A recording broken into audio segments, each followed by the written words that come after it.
Hey everybody, what's up and welcome back to my channel.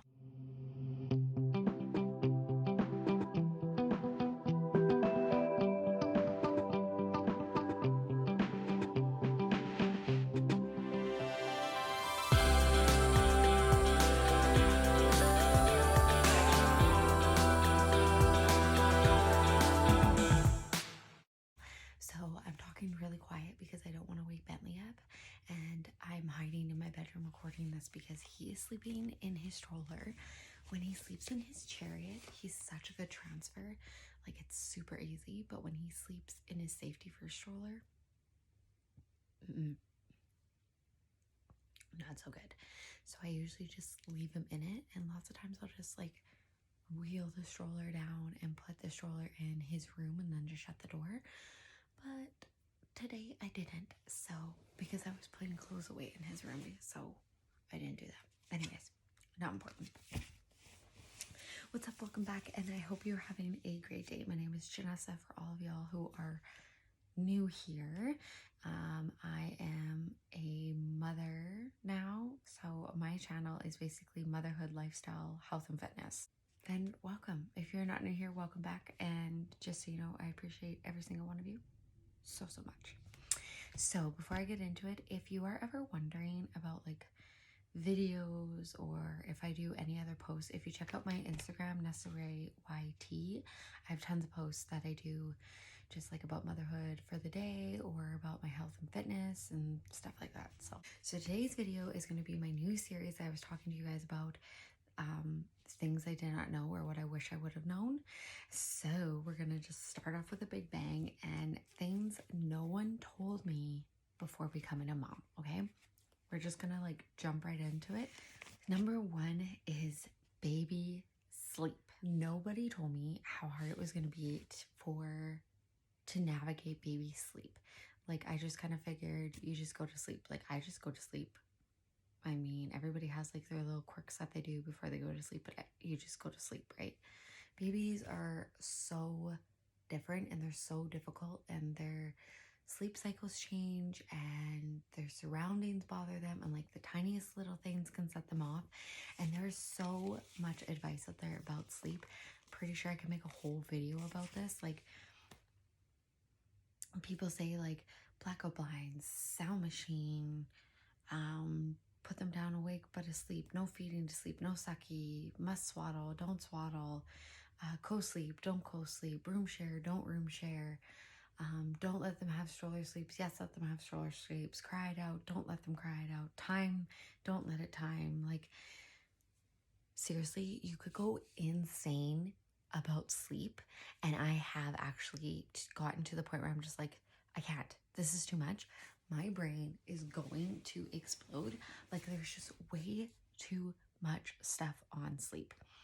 Bentley was never a great sleeper from day one, and basically from day one we were co-sleeping with him because I had him in the cot in this co-sleeper bassinet, but it just wasn't working for us. And when I started putting him in bed with us, we were sleeping longer stretches, and like I was able to sleep while he nursed and stuff like that, so it just worked best for us. When we got to the 4-month sleep regression, which, like I said, I have a video on that, it's a real thing, it hit us really hard. We took advice of family over anybody basically, and we're like, okay, we'll put him in his room. We did not have success with that, and now we are whatever works parents, like I said in my other video. If you want to know all about like what we specifically do for sleep, definitely go watch my video about, you know, what we do and where we're at. I think it's in my 4-month throwback video. But yeah, sleep is a lot. So really wish that I would have been warned to educate myself more about sleep, baby sleep, things to use, to try, all this stuff, because I was in the dark 1000% when it came to baby sleep and what to use, what to try, from the get-go, because it was literally the last thing on my mind was that. I didn't even think I had to worry about it, but you do have to worry about it. It's something I really wish I would have educated myself about and known more about. Number two is mommy brain. Mommy brain is real, okay? There's pregnancy brain and there's mommy brain. They're both real and they're kind of both the same. Only when you're pregnant, you blame it on your pregnancy. And mommy brain is just a continuation of pregnancy brain, only the baby is not inside of you anymore. And you're a disaster. It gets way worse the tireder you are, that is for sure.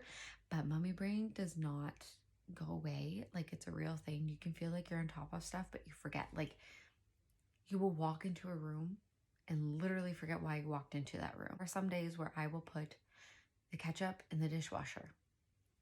I'll like go to put it and I'm like, oh my God, this is the dishwasher. I don't know why I'm doing this. And then I'll put it in the fridge.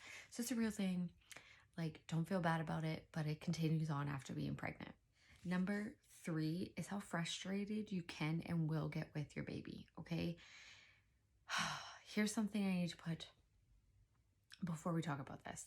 I'm not saying like abusively frustrated with your baby.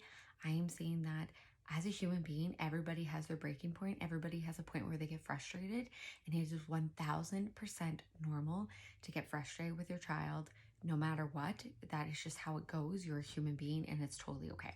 I have been so hard on myself about this because I will get frustrated with him, especially when we were trying to like do things the way we were told by our parents and things weren't working, and I'm just like, this is annoying. I'm getting frustrated with everybody. I'm getting frustrated with Bentley. Things were working better before. We'll just go back to before. And I get frustrated with him when like he fights his naps some days. It just depends on the day. It just depends on how tired I am. It's normal to get frustrated with yourself, with your child, but I was so hard on myself at the beginning because I felt like I was being a horrible mom and a bad person for getting frustrated with my child. It's totally normal. I've had so many people tell me like it is 100% normal. Stop being so hard on yourself. Like, it's fine. You're not abusive. You just get frustrated. And yeah, I just have to be like, you know, and I just let it go and then we move on. But lots of things can be super, super frustrating, like when he screams and he refuses a nap, you know, or when he like just when he's super, super clingy. Just like days like that sometimes can be really frustrating. When you're trying to get something done, it always seems like that's the time when your baby's like, just jokes, you're not gonna get anything done, you're not doing anything. Like, so it can be super frustrating. And I mean, the older they get, the more they push your buttons. And even at 6 months old, Bentley knows, okay? You can call me crazy if you want. My in-laws do not think I'm crazy. My mom friends do not think I'm crazy. It's true. They push your buttons. They know it. And it's just, that's how it goes. And I knew that, but I guess I just didn't think it would happen this soon. Like, I thought toddler, like 2 and up would be like, okay, yeah, he'll be pushing my buttons, that's fine. But no, it starts now. So if it happens to you, like if you're getting frustrated, of course, if you feel like you're gonna like lose it, make sure you put your baby somewhere safe and take a step away or go to a different room or whatever. If you can just take a deep breath and you're fine. But always remember that your baby feeds off of you, so try to make sure you can get that under control, but don't feel bad that you're getting frustrated because it's totally normal. Number 4 is, did my research on all things baby, okay? So when I was pregnant, I focused so much of my energy and all of my research on labor and delivery and how to manage childbirth without an epidural, because once I found out that 1, they wanted to induce me, and 2, I was not able to get any type of pain medication, I was like, holy shit balls, I can't do this. Nope, I bow out. No, I'm just kidding. I was kind of freaking out though. I was like, I need to focus on this. I need to focus my energy. I need to get my head in the right place. Like, I need to prepare. And so that's what I did. My whole month before Bentley was born, I wasn't working. And when I wasn't on the farm helping my dad, I was focusing my energy on figuring out how I was going to get through labor without an epidural, figuring out how I was going to harness it, the pain, and, you know, rise over top of that wave of pain. Like, I was just focusing so much of my energy on it. To be honest with you, none of the research or like hypnobirthing or like any of that crap worked. Just saying. But anyways, So what I wish that I would have been researching and learning on, besides that, was obviously the sleep, ideas for each age and stage of babies, activities to try, learning things to help them learn. There's just so much overall baby, like baby-led weaning for feeding, or do you puree everything? You know, stuff like that. What kind, do you give them water? Do you not give them water? You know, all this stuff I wish I would have educated myself on and talked it over with Bryce and got a set plan, because we're kind of just going off the seat of our pants right now. And I'm not a seat of the pants person all the time, especially not this way, like going out and doing stuff, yes, but this way I'm not. And so I just wish I would have done more research instead of focusing so much time and energy on labor and delivery. Number 5, okay, this is a big one. How your relationship changes. I don't care who you are, your relationship, oh my gosh, is going to change, okay? It's just inevitable. It's going to change. Prepare yourself. Don't think, oh, just because I have a baby, my relationship isn't going to change. It's going to change, okay? There's just no ifs, ands, or buts about it. It's going to happen. I knew that was going to happen. I knew things were going to get different. It got different the more pregnant I got, the closer we got to having Bentley. But I don't think I realized how much it would change. When Bentley first came, we were both like super preoccupied with learning how to be parents, figuring out our lives now that we were a family of 3 and not just the 2 of us with the dog.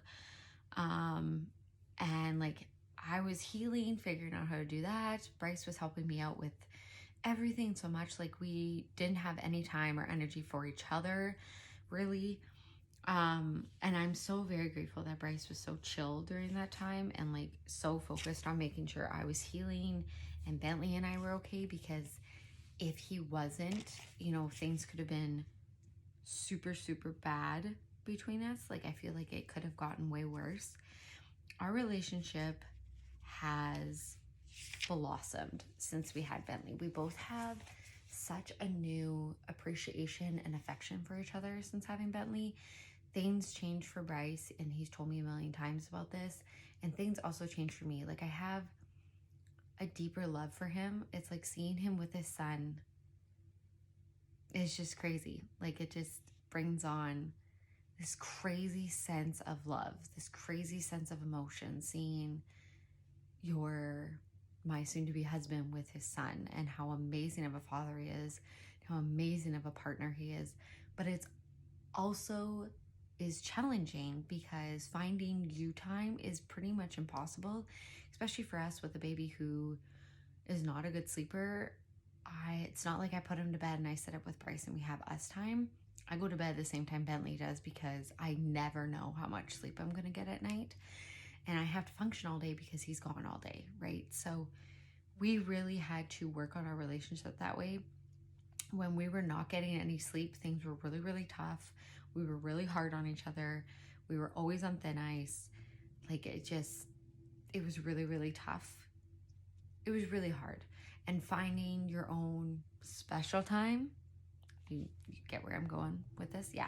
Finding your own special time, super difficult when you have a baby. Super, super, super hard. That part changes a lot. And another thing is you question each other a lot on your parenting decisions. Not to be rude to each other, but you're always thinking, right? Your brains are always going. You always have a million things going on. So the biggest advice I would have about your relationship is remember to love, respect, and appreciate each other, because both your worlds have changed. It's not just like because you're a woman, everything changed for you. Everything changed for your husband, your spouse, your partner. Everything changed for them as well, okay?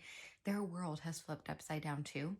And the second thing would be open communication and positivity, because that's a big thing Bryce and I did, is we were always open about everything. Every feeling we had, the second we had it, we've been open with each other. Even like if he's at work and he's feeling something, he'll text me. If I'm here and I'm feeling something, I'll text him. Open, positive communication and complimenting each other, which seems silly to be like, oh, you have to do that. But remembering to compliment each other is a big, big thing, because it's such a mood booster getting a compliment from your significant other. Number 6 is the unasked for, well-meaning, well-meaningful advice. Everybody's going to give it. You're going to get it whether you want it or not. You got it while you were pregnant, and it does not stop there. It never stops from here on out, okay? That well-meaningful, they mean well advice never stops. From the time they find out you're pregnant till like the end of time, it's never going to stop. I've just come to that realization. It's never, ever going to stop. And I know you get frustrated, okay? Me, I've been super frustrated at times.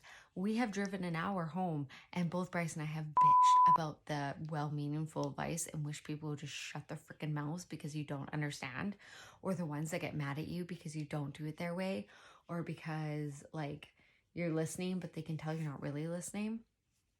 It's a lot, okay? It's a lot. It's overwhelming. They mean well, and like we just have to keep telling ourselves that they mean well, okay? They mean well. But there is a point in time where a person has had enough, and there's been those times, and we've politely talked to those certain individuals and just been like, stop. If we are wondering, we will ask, but we don't just need to give in all the time. Like, I have had so much well-meaningful advice just like walking down the freaking street. Some days I'm just like, you know, and other days, like, I'm like, remember, they do mean well. They're just like trying to be helpful, but sometimes it's just a lot and it's frustrating, and it's like you're their parent. Yeah, just prepare yourself. It literally is never going to end, and you just got to deal with it. But I mean, if you're somebody who's like, you know what, I'm going to tell them like to F off, you give her. Good for you. Good for you. Me, on the other hand, it takes me a while to get there. And sometimes I get there and I just am like, they mean well, they mean well, they mean well, they mean well. So, okay. And that is actually all I have for today's video. For what I wish I would have known video. I know, super short and sweet. It's not actually one of my longest videos. It's long, but it's not one of my longest videos. But it's just the 6 things that I've noticed, and I thought it would be good to kind of vent and share about it. So I just want to say thank you so much for watching. I hope you guys have a absolutely stellar day. Don't forget to hit the thumbs up / like button if you like this video, and hit subscribe if you want to watch more. Remember, I have 2 series going on. I have my Getting Back into Shape series, and I also have the What I Wish I Would Have Known Before series. This is the first one, but you know, it's going on. So yeah, I hope you like my videos. Any questions, comments, concerns, as always, leave them down below, or you can message me privately. And I hope you all are staying healthy and safe.